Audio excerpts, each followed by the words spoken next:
चुनावी संग्राम में नेता प्रचार में जुटे हुए हैं, रैलियां कर रहे हैं, जनता को साधने के लिए सभाएं कर रहे हैं। लेकिन एक सभा में उस समय हंगामा मच गया जब सभा को सुनने आए लोग आपस में भिड़ गए, शुरू कर दी कुर्सियां बरसाना।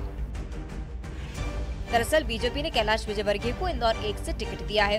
नेताजी प्रचार के लिए सभाएं कर रहे थे, उनके लिए वे एक सभा में पहुंचे और उन्हें सुनने के लिए हजारों कार्यकर्ता भी पहुंचे। लेकिन उस समय बवाल खड़ा हो गया जब कार्यकर्ता आपस में ही भिड़ गए, एक दूसरे के साथ मारपीट करने लगे और इस बीच लोग एक दूसरे पर कुर्सियां भी फेंकते नजर आए। इसका वीडियो सामने आया है। मामले को बढ़ता देख पुलिस को आगे आना पड़ा और तब जाकर मामला शांत हुआ।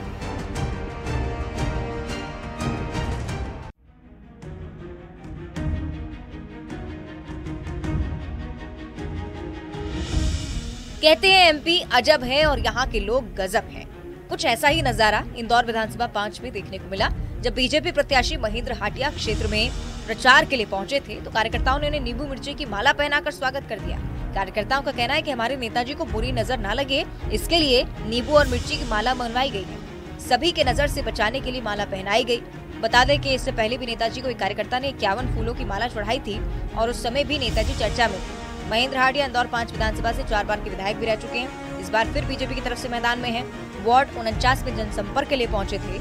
इस दौरान लोगों ने नींबू मिर्ची पहनाकर उनका स्वागत किया ताकि उन्हें नजर न लगे।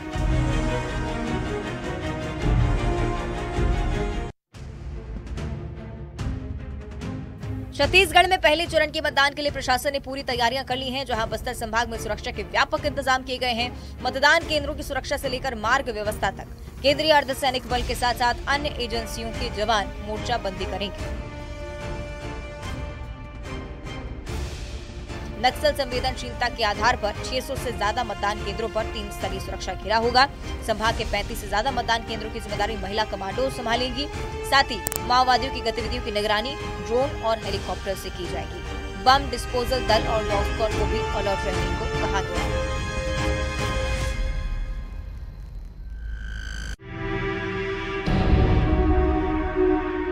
मानिकपुर के जंगलों में इन दिनों बाघ की दहाड़ सुनने को मिल रही है।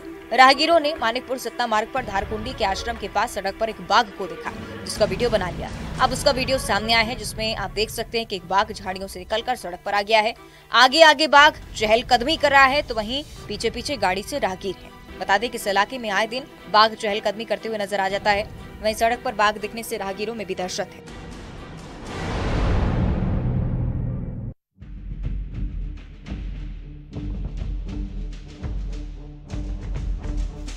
विधानसभा चुनाव की तारीख नजदीक आ चुकी है। ऐसे में प्रत्याशी ही नहीं, उनके परिवार के लोगों का भी जनसंपर्क जोर शोर से जारी है। जनसंपर्क के दौरान कई बार अलग अलग नजारे भी देखने को मिल जाते हैं। ऐसा ही कुछ हंसदास मठ में देखने को मिला, जहां इंदौर 1 से प्रत्याशी कैलाश विजयवर्गीय की बहू प्रचार के दौरान पराठे सेकती हुई नजर आई। दरअसल पंडित पवन तिवारी के प्रवचन का कार्यक्रम माहेश्वरी समाज महिला मंडल द्वारा रखा गया था। इस कार्यक्रम में शामिल होने के लिए भाजपा राष्ट्रीय महासचिव और क्षेत्र 1 से प्रत्याशी कैलाश विजयवर्गीय की बहू सोनम आकाश विजयवर्गीय भी पहुंची हुई थी। समाजजनों के लिए भोजन की व्यवस्था भी यहां थी।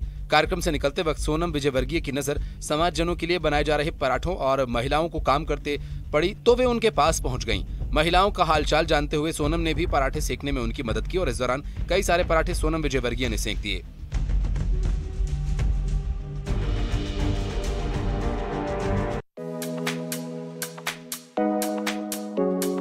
यूपी की एक रोडवेज बस इन दिनों चर्चा का विषय बनी हुई है। दरअसल रोडवेज की एक बस जिस पर पति पत्नी तैनात हैं। पत्नी के हाथ में रोडवेज बस का स्टीयरिंग है तो पति यात्रियों का टिकट काटता है। तस्वीर में रोडवेज बस का स्टीयरिंग थामे जिस महिला को आप देख रहे हैं वो बुलंदशहर की रहने वाली वेद कुमारी हैं। वेद कुमारी के पति मुकेश प्रजापति भी इसी रोडवेज बस में टिकट काटते हैं। वेद कुमारी संस्कृत विषय में पोस्ट ग्रेजुएट हैं। अभी तक वो दिल्ली पुलिस में भर्ती की तैयारी कर रही थी, लेकिन रोडवेज में महिला चालकों की भर्ती निकलने पर वेद कुमारी ने अपना इरादा बदलकर रोडवेज बस का सारथी बनने की ठान ली। प्रधानमंत्री कौशल विकास योजना के तहत ड्राइवर बनने की तैयारी कर ली और उत्तर प्रदेश राज्य परिवहन निगम के सहयोग से साल 2021 में वेद कुमारी मॉडल ड्राइविंग ट्रेनिंग और रिसर्च इंस्टीट्यूट कानपुर से भारी वाहन चलाने की ट्रेनिंग ली। इसके बाद वेद कुमारी को लोनी डिपो की वर्कशॉप में 10 महीने के प्रशिक्षण के लिए भेज दिया गया।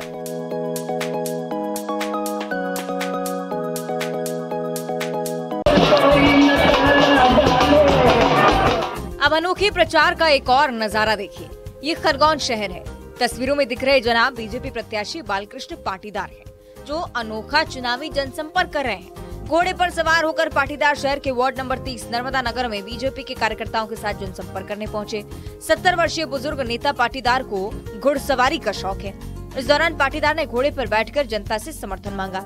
नर्मदा नगर में घोड़े पर सवार होकर दूल्हे की तर्ज पर बीजेपी कार्यकर्ताओं की बारात लेकर हाथ जोड़ते मतदाताओं से आशीर्वाद मांगने निकले। इस दौरान लोगों ने बीजेपी उम्मीदवार की आरती उतारी, फूलों की वर्षा कर स्वागत किया। नेताजी का जिस तरह स्वागत हो रहा है, उम्मीदें हैं कि नेताजी इससे गदगद होंगे।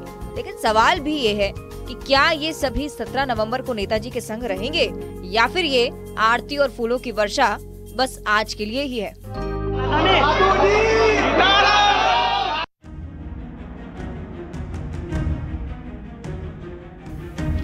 वोट फ्रॉम होम की सुविधा इस बार चुनाव आयोग ने पहली बार दी है और इसी के तहत शाजापुर में भी आज से 80 वर्ष से ज्यादा के बुजुर्गों और दिव्यांगों ने अपने घर से विधानसभा चुनाव को लेकर मतदान किया। शाजापुर जिले की तीनों विधानसभा में कुल 754 बुजुर्गों और दिव्यांगों ने घर से वोट डालने के लिए सूचना दी थी। उसके बाद विभिन्न क्षेत्रों में अलग अलग मतदान दल इन बुजुर्ग और दिव्यांग मतदाताओं के घर पर पहुंचे, पोस्टल बैलेट के जरिए वोट डलवाया। घर पर मतदान के दौरान गोपनीयता और सुरक्षा का ख्याल भी रखा गया। मतदान के लिए बाकायदा वोटिंग कंपार्टमेंट भी बनाया गया। मतदान की शुरुआत हो चुकी है और किसी कारणवश जो मतदाता घर पर उपलब्ध नहीं होंगे उनके लिए मतदान दल आने वाले दिनों में भी दोबारा उनके घर जाकर चुनाव आयोग की तरफ से वोट डलवाएगा। पहली बार 80 वर्ष से अधिक बुजुर्गों और 40% से ज्यादा दिव्यांगों को घर से वोट डालने की सुविधा दी गई। घर से मतदान करने वाले बुजुर्ग मतदाता उत्साहित दिखाई दिए। साथ ही उन्होंने आयोग की इस पहल की जमकर तारीफ की।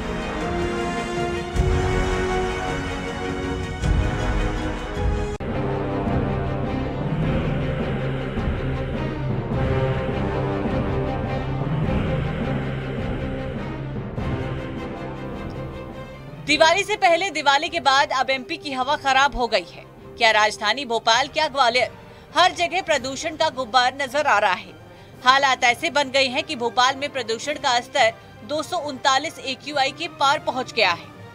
यही हाल ग्वालियर और जबलपुर का भी है, जहां ग्वालियर में 300 करीब AQI पहुंच गया है, तो वहीं जबलपुर में 152 के आसपास है, जो पिछले सप्ताह 149 मीडियम श्रेणी में था।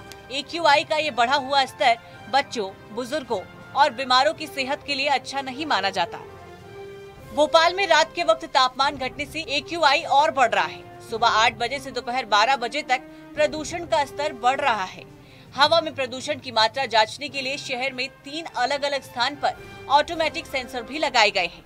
AQI अगर 50 के भीतर हुआ तो ही हवा शुद्ध मानी जाती है। अब दिवाली से पहले AQI का खराब होना चिंता बढ़ा रहा है।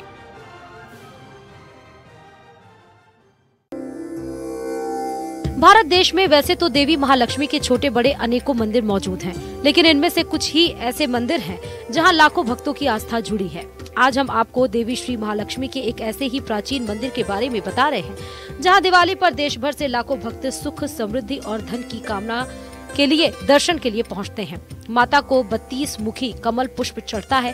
साथ ही माता की सवारी उल्लू के भी यहाँ भक्तों को दर्शन होते हैं।